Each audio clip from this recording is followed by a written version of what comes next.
Guys, I am technically on vacation, and I said I'm not going to stream. I'm not going to release any new videos unless, of course, there's some big tabletop RPG news. Um, and you know what they say about life is something you do while the universe is making other plans. Well, that's what happened today. Some stuff popped up on my radar literally just a few minutes ago regarding the current state of D&D, at least from a business point of view. And of course, I'll talk a little bit about old D&D and so on as the video goes on. But I wanted to I wanted to kick this off here. The major breaking news is that Kyle Brink is donezo. He is gone. He has left Wizards of the Coast. And of course, to that, I've got this.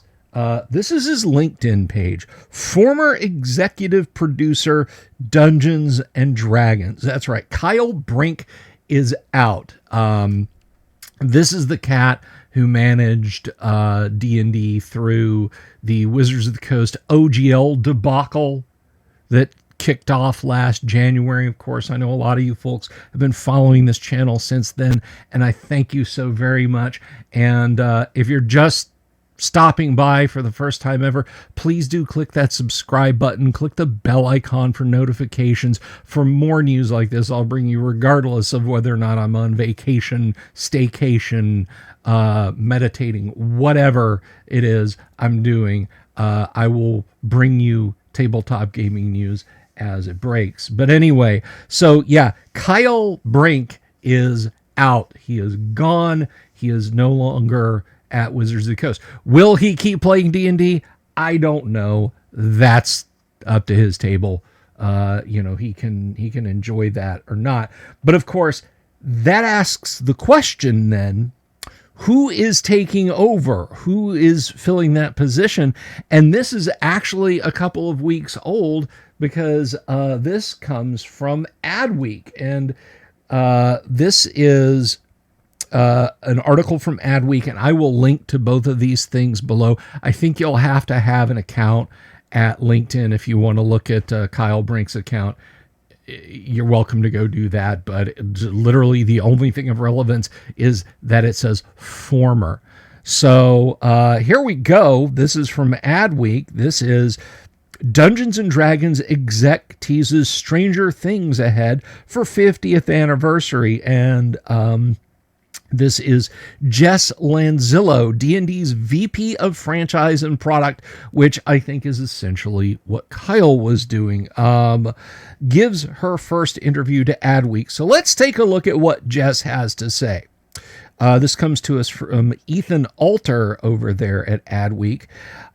Jess Lanzillo rolls deep with Dungeons and Dragons, and it's not just with her trusty D20 die. I kind of backwards engineered my way into D&D, Lanzillo reveals to AdWeek in her first interview as the new VP of Franchise and Product for the iconic strategy game. Strategy is a part of the game, but it's a role-playing game. But this is AdWeek. I don't expect them to know a D20 from a hole in the ground, which celebrates its 50th anniversary this year. And it already did. D&D came out sometime in late January of 1974, but let's move on. The Indiana-born gamer recalls how a childhood spent playing King's Quest and other story-based Sierra Games titles gave way to a teenage fascination with early 90s bulletin board systems, followed by a high school career filled with Magic the Gathering and D&D sessions at her local comic shop. And she didn't surrender her D&D character sheets after receiving her diploma. Her love for the game followed her to college and into her early career advertising at companies like Havas and Publicis Seattle. It wasn't just a way to blow off steam on weekends. It also kept my creative thinking sharp. And I think a lot of us, like to hone a creative edge a little bit of tabletop play. I can't think of anyone in a creative field who hasn't enjoyed a little bit of Dungeons and Dragons. So let's go on. Not for nothing, but it also led to her job at tabletop gaming giant Wizards of the Coast, which acquired the D&D brand in 1997 from TSR Incorporated, the publisher established by the game's creators Gary Gygax and Don Kay. Thank you, AdWeek. After moving to Seattle for work at Publicis, Lanzillo became a regular at a gamer bar in the Capitol Hill neighborhood and matched Magic decks with several Wizards employees who recruited her for an open role on their team. Joining as an R&D design manager for that collectible card game, she steadily moved up the ladder to reach Chief of Staff. This past February, she traded her Magic cards for multi-sided dice and stepped into her current VP role, overseeing the sprawling Dungeons & Dragons franchise. So here I am, she says happily. I get to live the dream, and I'm excited to be here at such a critical time for D&D. It's a fun challenge and opportunity. I couldn't be more excited.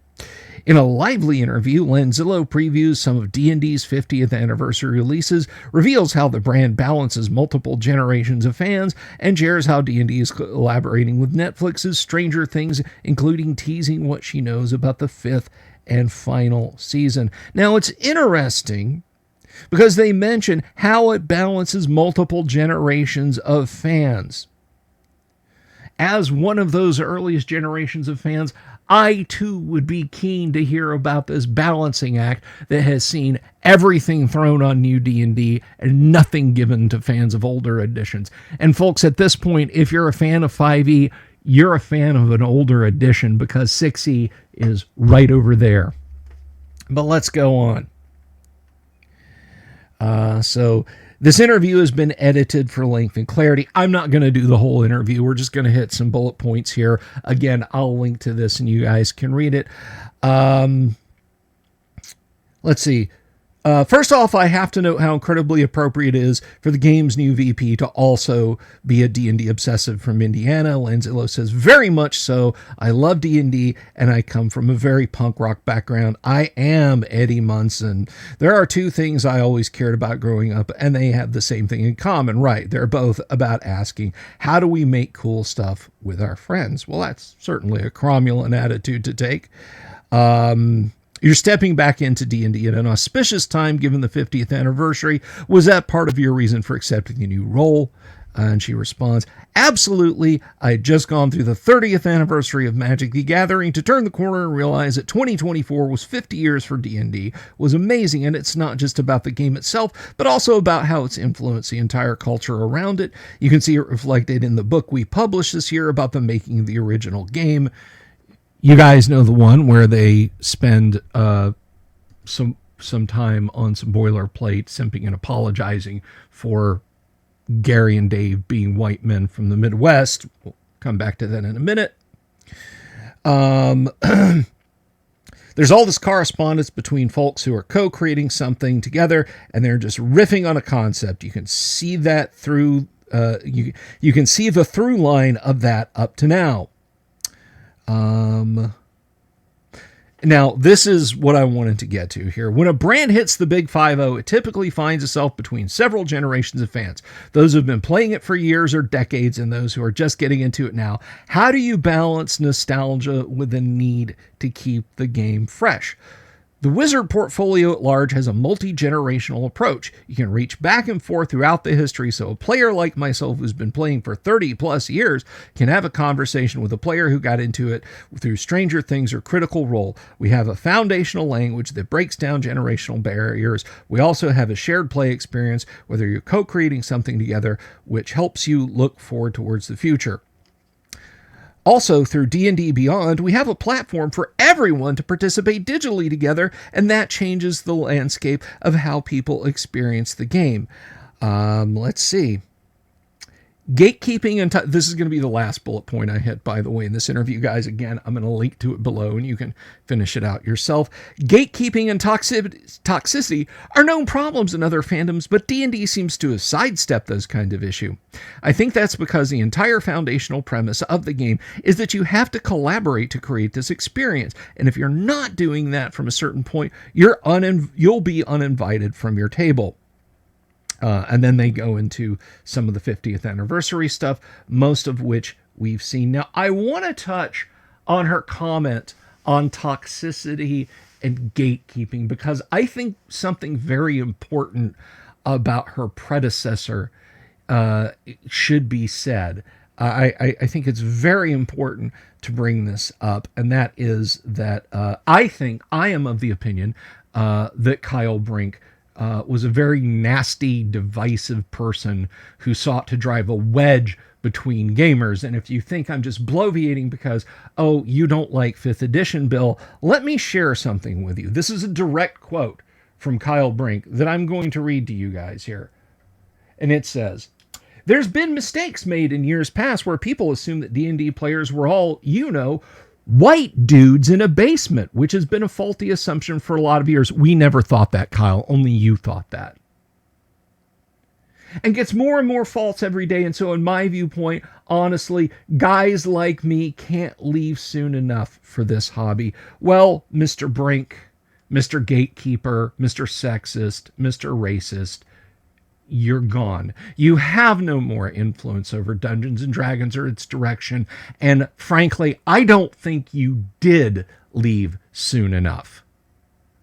But I'm glad that you really can't screw anything up more than your table. Now, I do kind of find it interesting, of course, because Cynthia Williams left earlier this year, and Kyle is leaving now. Now, you would think people would want to stay at the peak of a new edition that's supposed to be the best thing since sliced bread.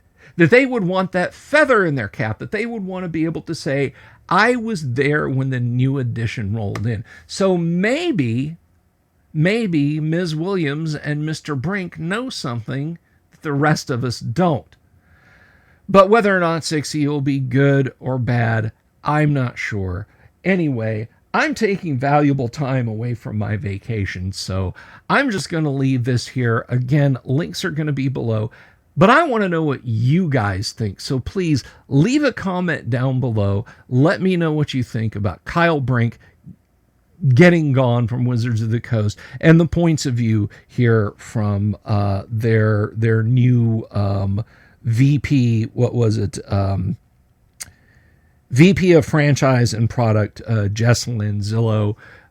Leave a comment down below. Again, if you haven't already, please click the subscribe button. And if you like this video, give it a thumbs up and tell me down below what you liked about the video, and I'll do more of it. And if you didn't like the video, well, give it a thumbs down and tell me down below what you didn't like about it, and I'll do less of it or more of the thing you want. Anyway, folks, thank you for hanging out. I'm going to be back from official vacation next week. We'll be back to live streaming on Monday. I have a huge announcement coming next week, something that I think a lot of people are going to like. We've got an interview with Robert J. Kuntz coming up in just a couple of weeks. You don't want to miss that. So have a great day. Enjoy your summer, and keep rolling your favorite D20, because you don't need to leave the hobby anytime soon. Love you all. Peace.